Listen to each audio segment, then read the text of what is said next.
You promote people because they do a good job. Perhaps they're the best welder on the floor, so they should be the maintenance supervisor, right? Makes perfect Hmm. sense. Even though they've been given zero management, leadership, coaching, training, no Right. delegation. So you still find them out there with their welding hood, striking an arc.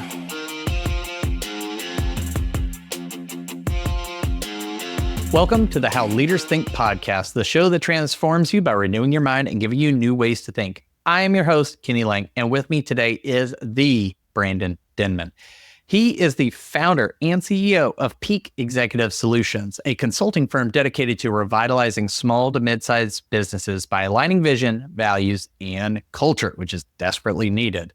With over 27 years of experience and a passion for outdoor sports, he leads with courage and confidence, helping teams find their unique part of their story, their why. Welcome to the show, Brandon. Well, Kenny, thanks for having me. I'm excited to be here, and I can hardly wait to get back to Tyler and see you in person. And I don't know if I ever even told you that my mom and dad went to school, high school in Tyler. John Tyler, if that's still a school there, I think was the name of it. It is. It's since been renamed as Tyler High a few years Okay. back. So our two main high schools got a rebrand.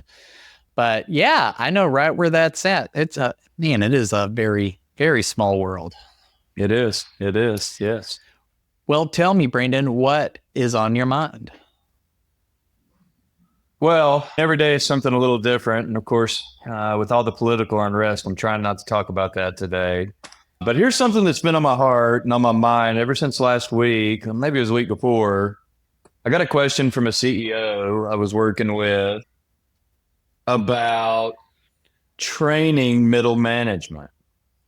Hmm. And so the question I had for him was really who's on the front line and what are you doing for them? Because what's on my heart, and I'm going to tell a little bit of a story, my backstory. I won't go all the way back to my parents being in Tyler, but I did grow up in Texas, Garland, Texas, to be exact. You probably know where it is. It's on the east side of the Mm-hmm. Metroplex. And I grew up in a middle class family. My folks got divorced when I was in third grade. And the reason why I tell that story is my mom had to go to work for the first time so that we could pay the bills, right? So what that meant was I had to hang out with my grandparents a lot, which was really super cool because my grandfather was a contractor. He built fence and laid flooring and pretty much could build anything the way I thought when I was a kid. But what that meant for me was I learned how to do industrial, mechanical, that sort of thing as a kid. And so therefore, when I went to high school, I ended up working jobs like cabinet shops, machine shops, and that sort of thing. And so I really thought, well, this is really what's for me.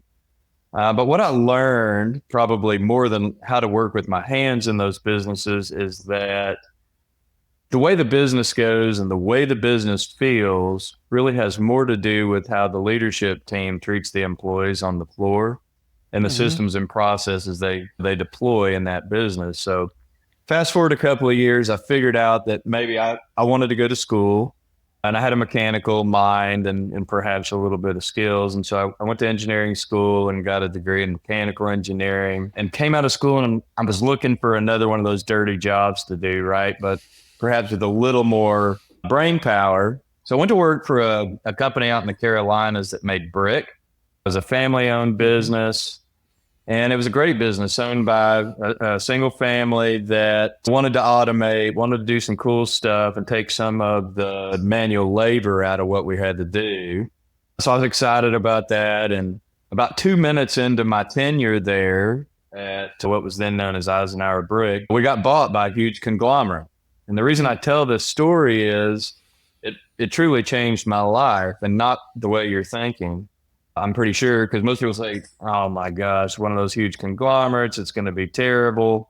But what really happened is that this is one of those rare companies that's large, but really focuses on the people. So it Mm-hmm. marries back with sort of that belief I had from the beginning that the way the business goes is the way the owner, the leaders treat the people in the business.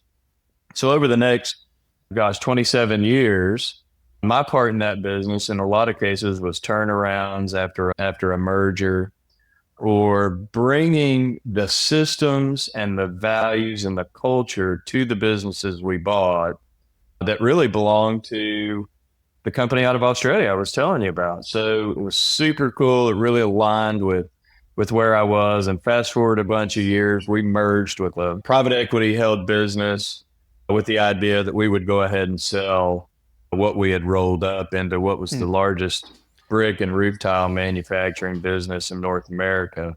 So we did that about 2.5 years ago.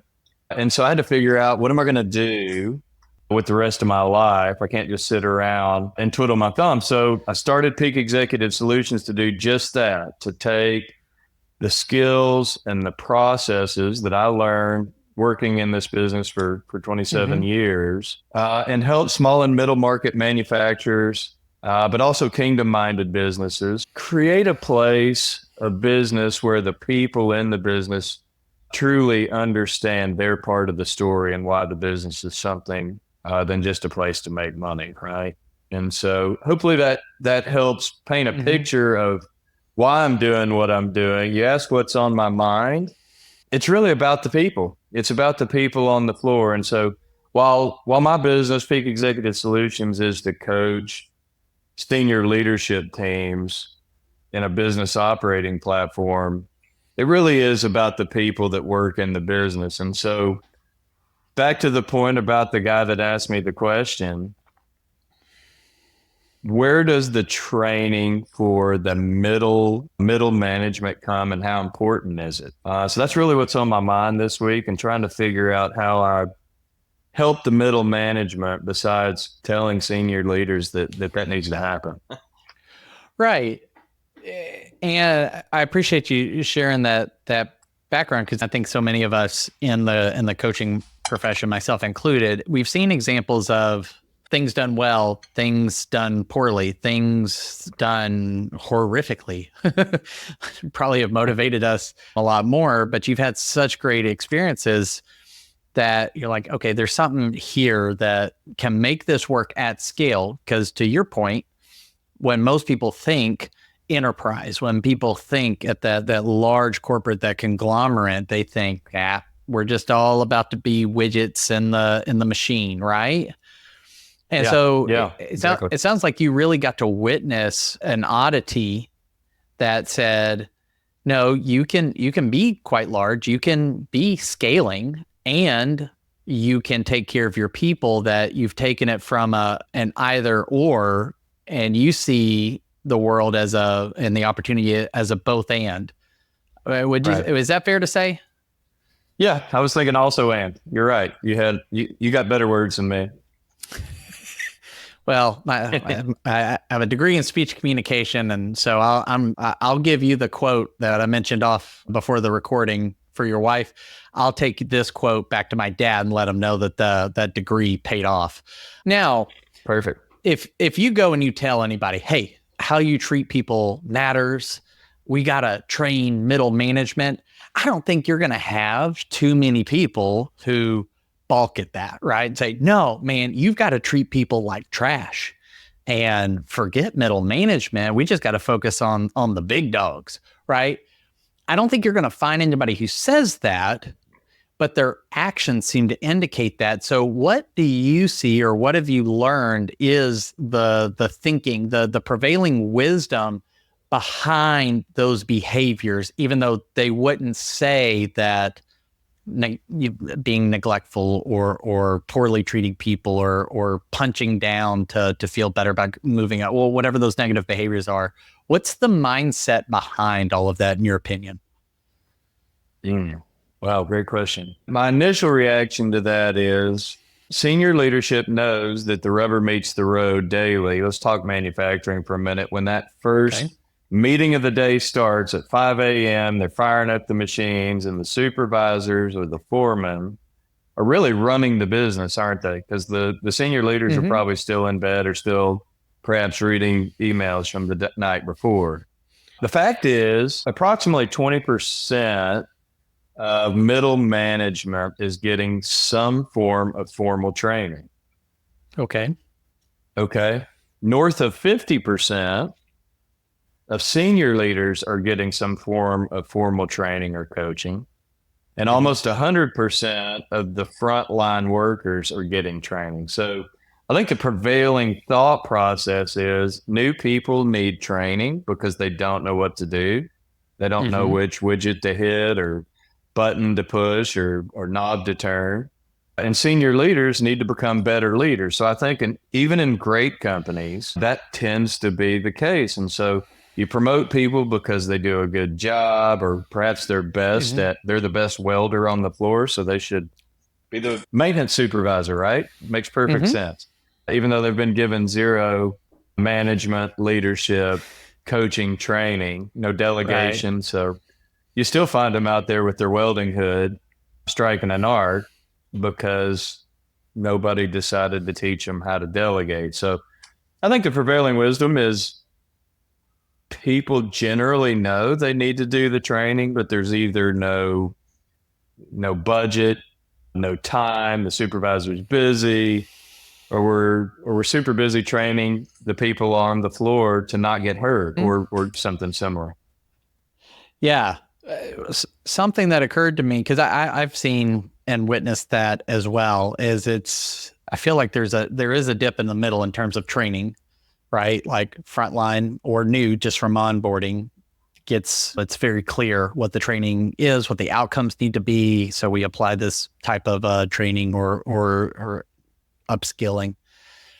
Yeah. And then executives get it because there's budget and they're really expensive to replace or whatever it may be.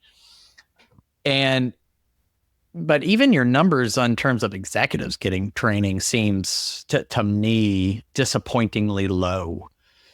So That's why you should all go out and hire Brandon. Let's bring that number up, and Brandon's here to lead the way. Maybe if Brandon's busy, then you can holler at me. So something though that jumped out at me and what you were saying is it seems like it's very easy for people to see why there needs to be training on a technical thing, right? When we can physically see the output of the training, right? Like if your welds don't hold together, and I'm not by any means super knowledgeable in manufacturing processes, but I did grow up in the country. So I feel like I can talk a little about tractor part or two together then. I know. Probably jumped on one and broken it with some friends in high school. But the idea of like maybe at first your welds don't hold consistently, but then you get the training and then suddenly, okay, welds are holding and they look better, right? So they have a better aesthetic or whatever it may be, right? You can see that. But when you train middle management or upper management, senior executives, a lot of it is training on decision making, and that feels invisible, right? Like you can't directly tie this decision created this outcome. It's really like a series of decisions that lead to bigger outcomes that take longer to realize, right? Like you weld, right? But you decide the latency, right, between the decision made and the outcome of it may be far, like such a long time. We forget how to tie those things together. Is that something that you think holds water? Yeah, well, there's no question. You brought up a whole bunch of different things, which I was thinking about this morning, which, I mean, there's a lot of things that middle management needs to be trained on, and most of it's not how to weld better or how to fix something that's broken. It is some of those things. And the problems that arise, as you say, maybe there's a latency period or it takes a little longer to see, hey, we need to train on this, but some of it, I think, gets pushed off on issues and breakdowns where the root cause is really more around the problem-solving, decision-making, the delegation, and the timing. So think about productivity and efficiency, critical thinking around just decision-making and timely decision-making, conflict management. So interestingly, the guy I was talking to last week, was how we started this. That was one of the things that he brought up, is that there's all kinds of infighting in one of his operations, and the dynamics are toxic, however you want to say it. But the question I had was, well, what kind of conflict resolution training do your frontline supervisors or even your foremen have? And he said he knew they probably had some, but he didn't know when that might have been conducted, like it wasn't a priority, perhaps. Yeah. And that frankly, they needed it at the senior level as well. He said, and the big problem is all my senior leaders are about to retire, and I'm going to have to hire from the outside. Why do you think that is? And I'm so glad you brought that up. That was what was going to be my next question. So we're here, you and I. we're So channeling. yeah, Okay. let's venture into that, because shouldn't middle management be that leadership pipeline for whether churn of any reason, right? Mass retirement because the founding team is ready to step into retirement or something else. You have Yeah. churn for one reason or another. But that alone might be reason enough to invest in training the middle management. It's the old, I forgot who's credited with saying this, but someone said, well, what if we spend all this money on training them and they leave? And the founder guy said, yeah, what if we don't and they stay? Yeah. Yeah. And that's what happens. And that's what happens. And you end up hiring people from the outside, right? But you got to do these things if you want to have a nice succession plan, and including, this is going to sound wrong, but it is not wrong in my opinion, but you've got to rank your people. You got to understand who's actually promotable or who's going to stay in a supervisory position and train that next level of leaders that are coming up too. So there's space in all of that for people to grow. And the people that leave, perhaps it's because they're not getting the training or they don't see that there's a line of progression. And I could tell a couple of stories here about some people that were in their mid 30s that were promised something and never got the training to get there, and they decided they were going to go somewhere else, and they prospered in the other place, and good for them. But it's really important, and I guess that's why I come at this from a senior leadership training standpoint, is because a lot of times the senior leaders are so focused on the board, the clients, the customers, that they forget that where the rubber meets the road is really what's going to make them successful over time. So yeah, I've really been doing some soul searching on, should I be developing some training for middle managers, in addition to what I'm doing with the senior leadership team. Well, let's explore that. Maybe we're gonna help you here live on air. That'd be awesome. Let me get out my pen. I do, man. Send me the recording. Send me the recording. Yeah, lucky for you, we're recording this. But I'd be curious in your experience and based on some of the things you've been thinking about and conversations you're having, what do you think is substantively different between the training senior leadership teams need and middle managers need? Because you can make a case that a lot of it's similar, and maybe it's the same topic but taught in a different frame. Yeah. What are your thoughts about what's different? Is it just, or is it we just need to train them all on the same thing and they'll be able to apply it appropriately for their level of leadership as they go? Or do you think it really does need to be something that is specific for those middle managers? Wow, man, that's a tough one. In general, leadership is leadership, right? And so while the heading might be the same, so let's think about delegation as an example, right? Okay. At a senior leader example, let's just think the CEO who's the founder of a business, a growing business that's gone from 2 million to 20 million. And at one point, that CEO was doing the business development, coming up with all the ideas, perhaps even running payroll. And as it Chief grows, Everything Officer.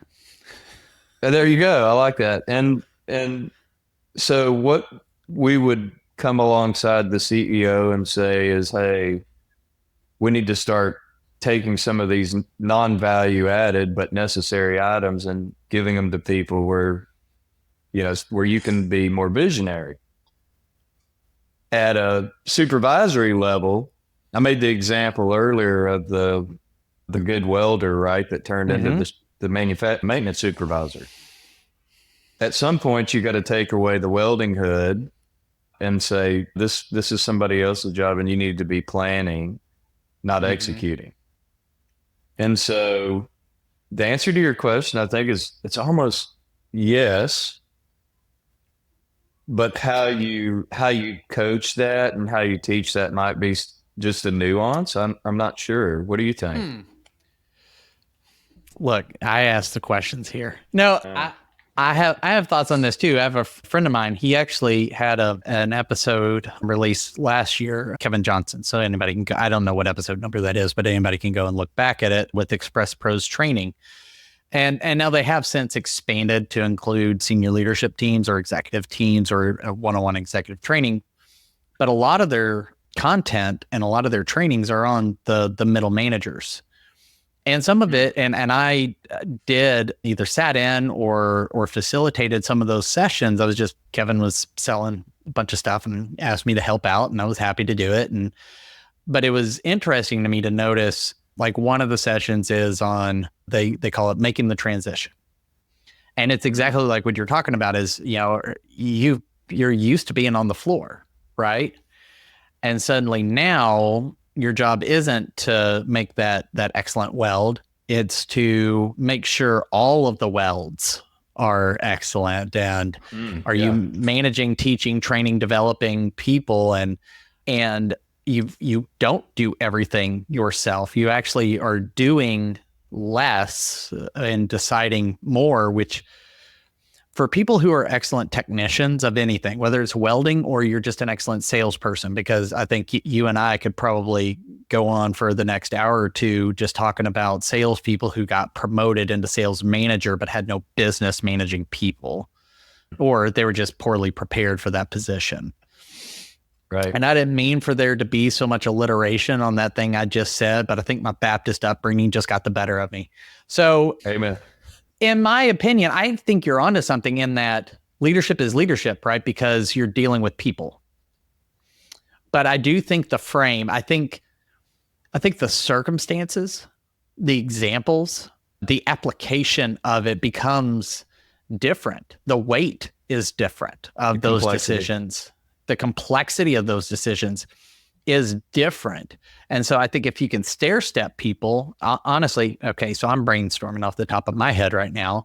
If I were to be designing my own curriculum, and maybe you and I, we should talk offline, collaborate, but I would be looking at what am I training senior leaders to do and reverse engineer into that so that there was training, leadership development that mirrored the career progression offered to those who demonstrated high value alignment, high skill and competency and execution. They're going to eventually need to know X, Y, and Z, right? So how do we walk them there and say, okay, well, what would someone need to know to, like, what would we stack on top of this to get to that place? Now let's find the appropriate place in the org chart and line that up so that becomes the learning and development program for them. Now they may need to go around the mountain a few times, as my pastor used to say, but they're going to get the exposure and the training. And when they demonstrate that, like you and I teach within System and Soul, is that healthy fit, right? That they're great values alignment. More often than not, they're demonstrating those in a highly visible way. It fuels them. They're making significant positive impact, and it's the right time for the organization and for them to assume that higher level position. Well, suddenly now they've got a base of knowledge that's a little more easy for you to tack the next thing on. They're going to have better retention. They're going to have better comprehension, and they're actually going to live it out, because I'm under the impression that most leaders and most organizations have consumed way more leadership content than they are possibly executing. They're executing a fraction of what they know, which I'm not saying that as an indictment on anybody, but the percentage needs to change. It's never going to be 100%. You're always going to know more than you can execute. But if you're executing only on about 5 to 10% of the leadership skills and abilities and things that you know, you are like doing a disservice to your people in your company, your department, and your team. And maybe what you need is less information. You need to understand more application and execution. And to be quite honest, that's where I feel a lot of leadership programs fail. They throw a bunch of shit at you, pardon me, but they heap it on, and then they're like, all right, now go do it. And you're like, how? Well, you figure it out. And I'm like, well, that is not helpful, Turkleton. So anyways, rant over. Thank you for coming to my TED Talk. What your you got me fired up, Brandon. I'm sorry, but I think it's important because I wrote down some notes here. I'm going to take that and call it my own. But I think the point you made there about it being some of the skills are very strategic and some of them are very tactical in the way you manage teams and the way you manage a business, right? And so I wrote down a couple of notes here around accountability. Well, there's things you can do to help hold yourself and your team accountable that are not just because you're good at holding people accountable. It's systems, it's forms, right? So some of this is quite tactical and just putting things together so that you're reminded of what you said you were going to do. There's strategic communications where you just know what needs to be said and why it needs to be said. And some people are really good at that. And some people need to take a step back and think about, what is it that I learned that's going to make the most impact here for this group, and not just have a knee-jerk reaction. And some of that stuff is, it's intentional that you take the step back and think about it, but it's very, if you can have a quick reaction, in fact, I test high for discernment, whatever that means. Meaning I can make a quick decision, but that doesn't necessarily people are ready to hear it in that moment, right? And so it's having a little bit of emotional maturity, not necessarily intelligence, but to not blurt out what you know is the right answer immediately.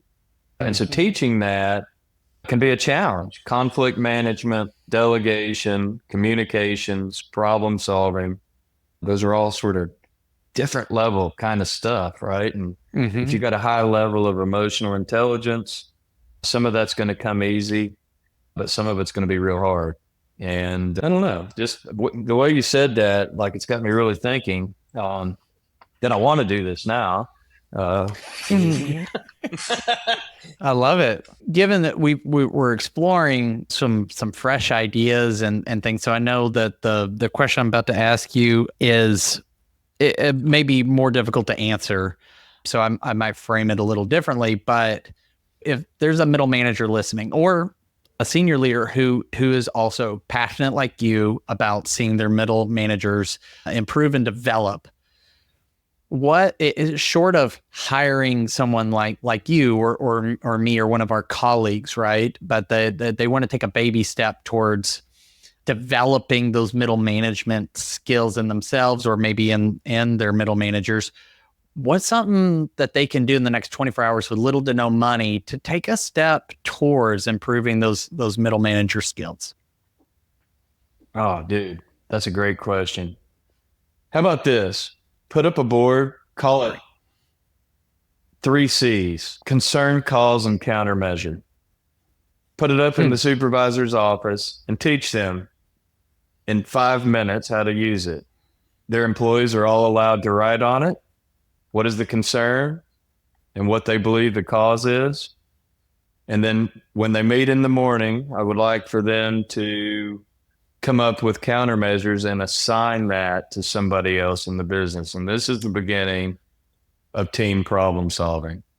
You can do that. Wow. You can put that board up and go to Walmart tonight and buy a 3x5 whiteboard, put some markers on it. And by this time tomorrow, you've got 3 things. You've got the beginning of team problem solving. You've got not just the fact that you're solving problems as a team, because that's true leadership and takes the burden off the supervisor. But It also solves the problem of employees saying nobody ever listens to me. Okay. This is a big thing.